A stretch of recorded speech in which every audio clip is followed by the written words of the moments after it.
Sikhatsi senhlekele yavelonkhe Sihocisiwe ngemuva kweminyaka lemibili sukela samenyetelwa. Kepha sive sicishisiwe ukuthi uba ngabe tibalo talabasuleleka ngaleli gciwane tinyuka. Sikhatsi senhlekele yavelonkhe singahle sibuye futhi. If the fifth wave is such that the country becomes the pandemic becomes a disaster, then the disaster Management Act will come back and the national state of disaster will come back. Hlumende ubeka tinhlelo tekuvikela leligciwane ekudzimade kuphela emalanga lange-30 kulandzela umtsetfo lomusha wavelonkhe wetemphilo lofaka ikhatsi kufaka sifonyo etindzaweni letivalekile.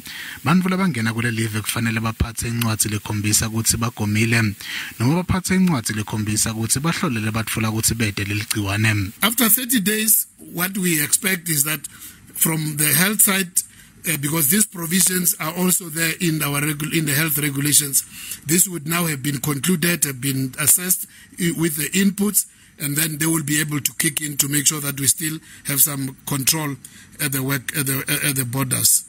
Kepha hlumende utsi kuphela kwesikhatsi senhlekele yavelonkhe kusho ukuthi angeke asanaka ubungoti baleli gciwane. We are not dismantling our capacity to monitor on a daily basis. We're still monitoring.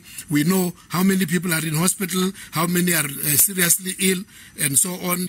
Kusenjalo takhamuti talelive tivunyelwe ukuthi tiphawule ngalomtsetfo wetemphilo lomusha kungakafiki mhla til-16. Lomtsetfo wetemphilo utawucala kusebenta ngemuva kwekuphela kwalamalanga lange-30 labekwe nguhulumende.